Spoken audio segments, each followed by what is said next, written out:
Muy buenas, bienvenidos una vez más al canal. Hoy os traigo la reseña de un libro que me ha dejado maravillada, impresionada, impactada, prácticamente sin saber qué leer después de esto. Lo único que he leído después han sido audiolibros, es decir, no he leído como tal, pero de verdad es que me ha dejado muy impactada. Es El Tugurio de Émile Zola.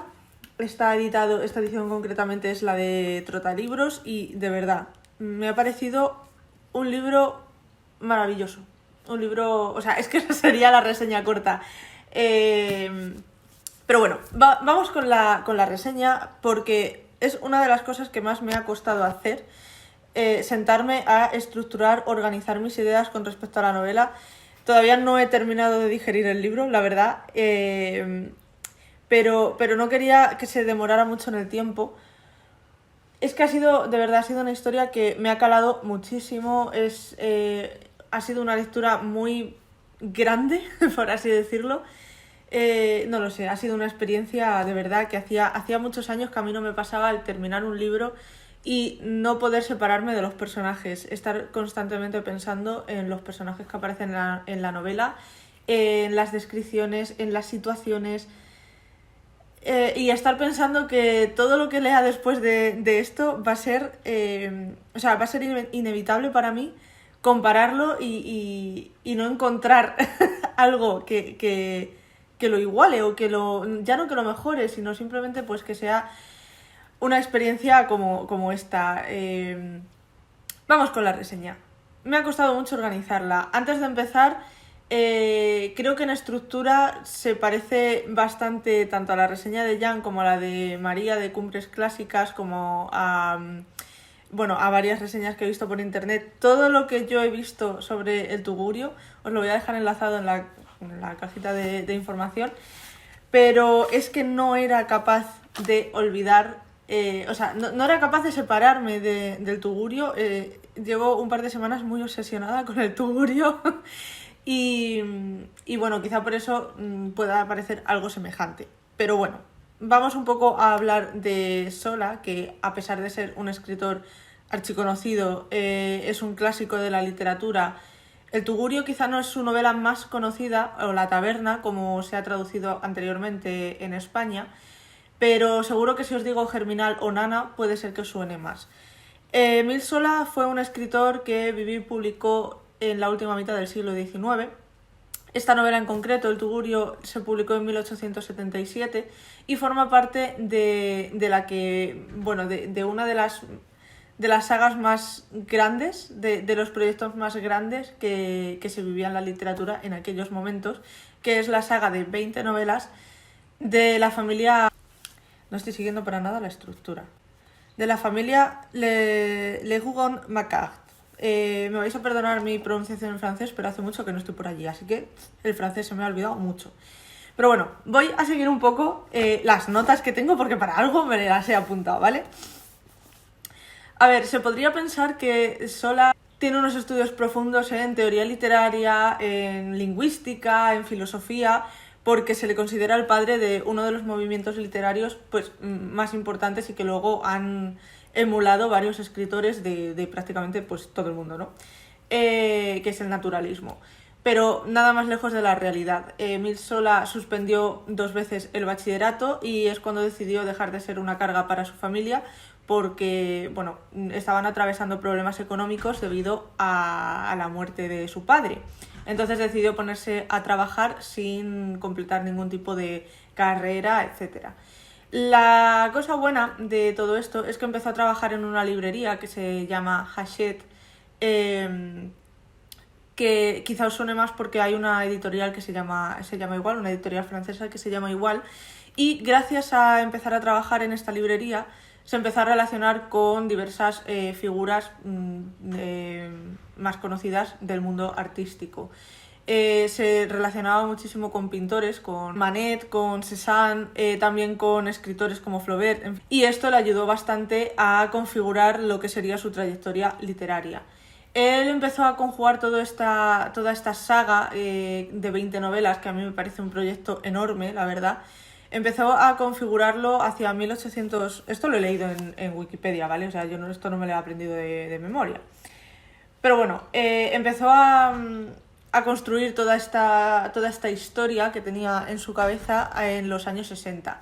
Y en 1871 publicó la primera novela que forma parte de esta saga de Le Rougon-Macquart, que es La fortuna de los Rougon.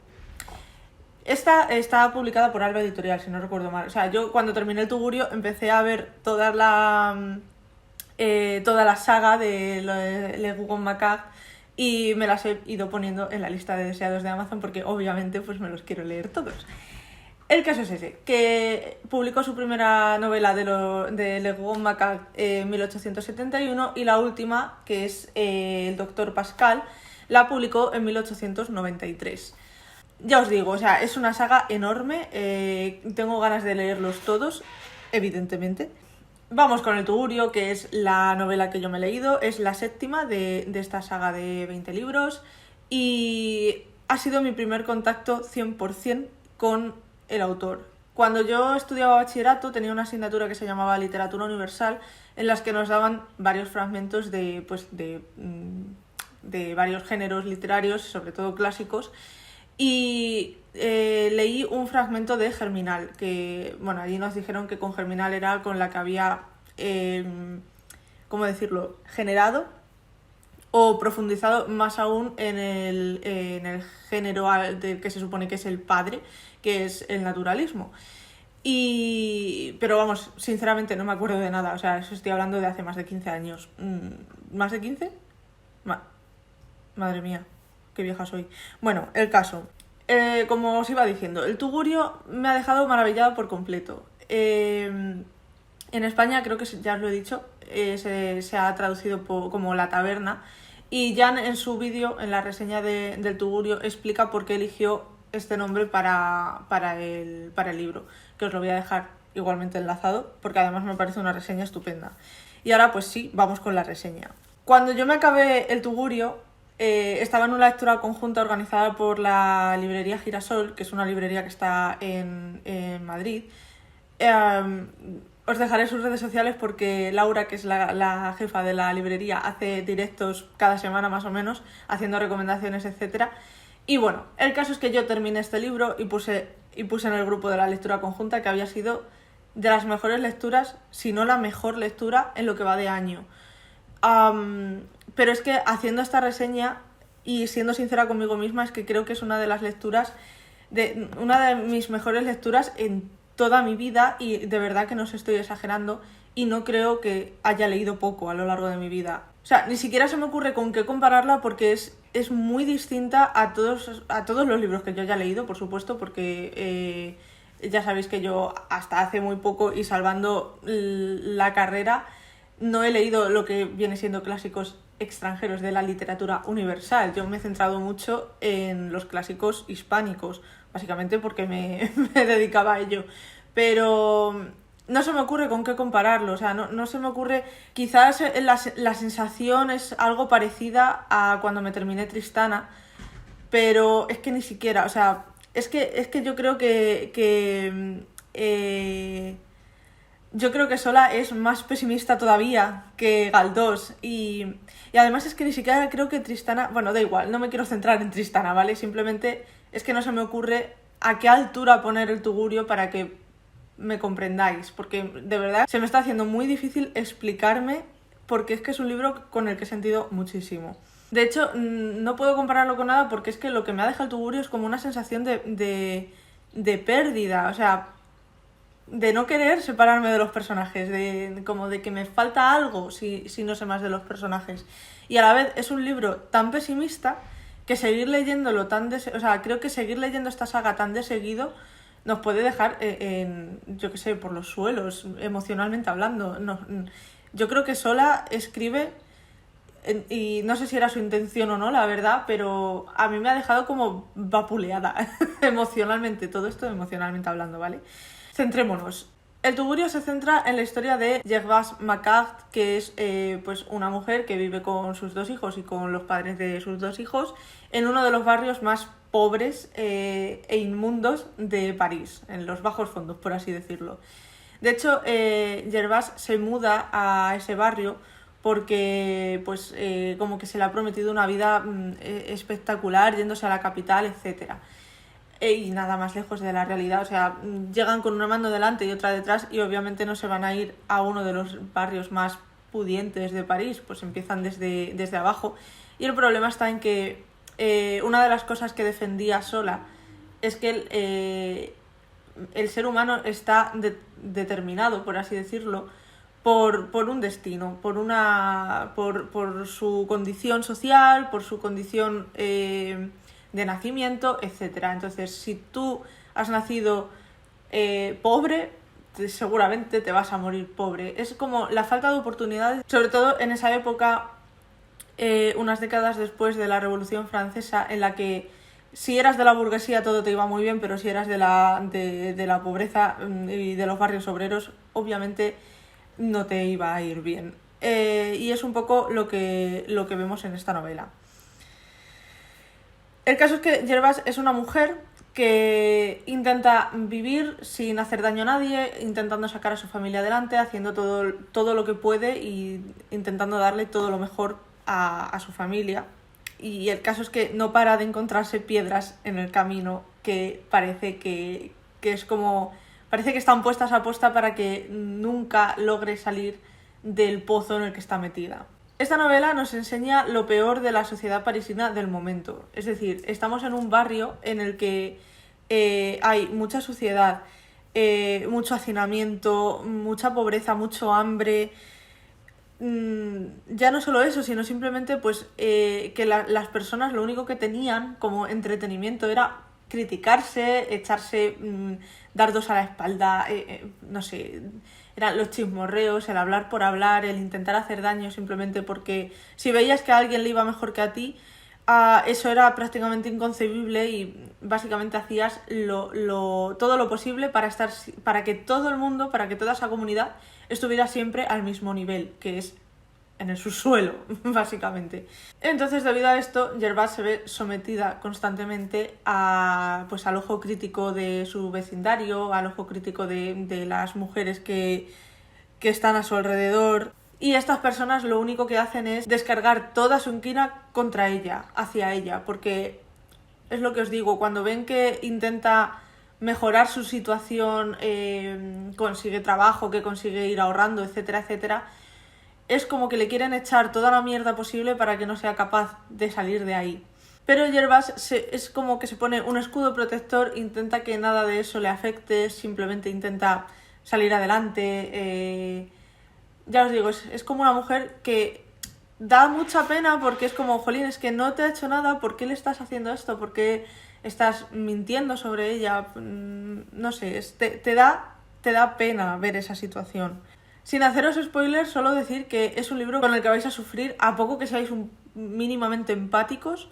Es un libro que de verdad no vais a salir indemnes de él. Sobre todo por esto que os digo, porque da mucha rabia y mucha impotencia ver cómo intentan pisotear a una persona que lo único que quiere es vivir tranquila y lo mejor que puede y ya está. Además, es un libro tan exquisitamente escrito que todo lo que está descrito lo experimentas. A mí hay una escena, bueno, si fuera una sola, que se me ha quedado muy grabada, que es Gervás es lavandera, se dedica pues a lavar la ropa sucia de todo el barrio. Y hay un momento en el que tienen que hacer hueco en la casa, no sé si es porque se iba a vivir con ellas la suegra o no lo sé exactamente, pero tienen que hacer hueco en la casa.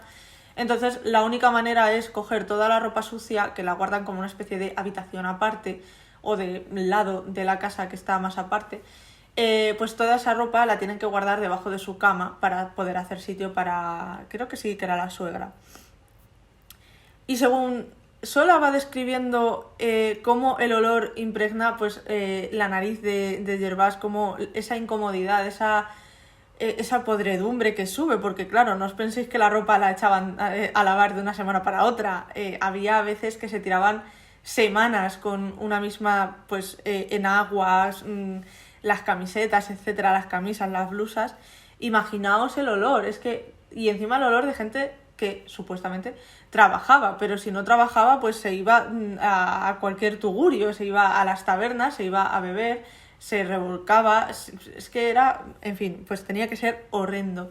Y es que es una escena que se me ha quedado clavada porque según lo iba describiendo, es lo que os digo, es que lo ibas notando, o sea, no lo sé, de verdad, es espectacular leer literatura así, de verdad.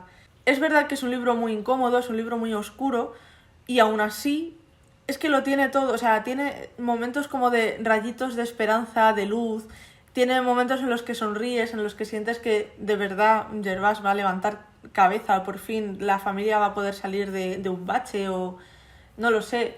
Tiene amor, tiene familia, tiene escenas de cotidianidad, pero también tiene la otra cara y sobre todo el libro está compuesto de la otra cara, que es de contarte pues lo mal que vivían en los barrios obreros la gente, pues eso, la gente que iba a las minas, los albañiles, las lavanderas, en fin. Era, de verdad, tenía que ser horrendo. Te das cuenta del privilegio que es el vivir como vivimos hoy en día, al menos mucha gente, el tener una casa para ti con varias habitaciones, con varias estancias, tener siempre algo que llevarte a la boca, es que es algo de verdad, o sea, es un libro por el que, por un lado, empatizas mucho con los personajes y lo pasas mal por ellos, y cuando lo terminas o cuando lo cierras para seguir viviendo tu vida, es que no puedes parar de pensar, ya os digo, a mí me ha pasado el decir, joder, es que soy afortunada, es que nos quejamos de vicio. y, y yo creo que esa es la magia un poco de libros de este estilo, de libros que ya no se escriben, sinceramente. Es que me cuesta mucho pensar en un libro actual o de la última década que tenga descripciones de la talla de la descripción que he visto yo en este libro, en Las hermanas Banner, en El Quijote incluso, o sea, escenas de ese estilo. No lo sé, yo de verdad que, en fin. Y como os digo, es un libro que lo tiene todo, es un libro que es muy oscuro, pero es un libro que es muy humano al fin y al cabo, porque te está contando una historia de gente que vivía así de verdad. Que sola se documentó mucho para escribir este tipo de libros, estuvo viviendo en esos barrios, estuvo hablando con gente de esos barrios y yo creo que se nota muchísimo la huella que dejó eso en él por cómo lo transmite. Y no quería dejar la reseña sin hablar de la edición, que es una edición que más allá del tema físico, del tema pues que es tapadura, la tipografía es bastante... no sé, cómoda. De hecho es un libro bastante cómodo de leer a pesar de ser un tocho. No sé, más allá del físico, la cosa está en los pequeños detalles que tiene el libro que hace que se transmite el cariño que hay detrás de él. Pequeños detalles pues como la imagen del autor, pequeñas biografías tanto del autor como de la traductora como de la prologuista. Tenemos también tenemos el prólogo de María Aguilar, que ahora os hablo un poco de él, y tenemos también la nota de la traductora, que yo con esto he aprendido bastante. Las notas que hay de ella, de Amaya, la traductora es Amaya García Gallego. No es la primera vez que traduce al escritor, ya ha cotraducido, mejor dicho, a Émile Zola junto con su madre, y tenemos ahora mismo, bueno, me lo ha dicho antes, que están en Alba Editorial, está Thérèse Racan y El Paraíso de las Damas, ambos en Alba Editorial, que yo ya los tengo en el punto de mira. Y como os decía, también hay un prólogo de María Aguilar, que es María de Cumbres Clásicos, que la conoceréis seguramente por aquí por YouTube, donde se nota muchísimo su pasión por el autor, y esta pasión se la traslada al lector para que queramos seguir conociendo tanto la vida como la obra de Émile Zola. A mí me ha dejado con muchísimas ganas, no solo ella, sino la propia obra, o sea, el propio libro. Me ha dejado con muchísimas ganas de seguir leyendo a Zola, aunque por salud mental he decidido espaciar un poco sus lecturas porque es verdad que es un libro es un autor que me ha dejado emocionalmente hecha polvo, la verdad. Y por último, quería decir que también hay una nota del editor en la que Jan nos habla pues un poco de cómo llegó el tugurio a sus manos, cómo decidió publicarlo en su línea editorial. Y también me ha gustado muchísimo porque acerca al lector a toda esta experiencia y le hace formar parte de alguna manera de lo que ha supuesto traer de nuevo el tugurio con una nueva edición a España, para que no se olvide, tremenda joya literaria, y eso, y para que sigamos queriendo conocer más sobre él. Y ya está, hasta aquí una de las reseñas que más me ha costado hacer, prácticamente desde que tengo el canal, el blog, etcétera. No sabía cómo enfrentarme a ella, sinceramente, no sé. He intentado estructurarla lo máximo posible. He intentado no dejarme llevar, como os decía al principio, y soltar aquí a cascoporro pues todo lo que me ha hecho sentir. Y nada, espero que os haya gustado. Muchas gracias por estar por aquí y sin más, nos vemos en el siguiente vídeo. ¡Chao!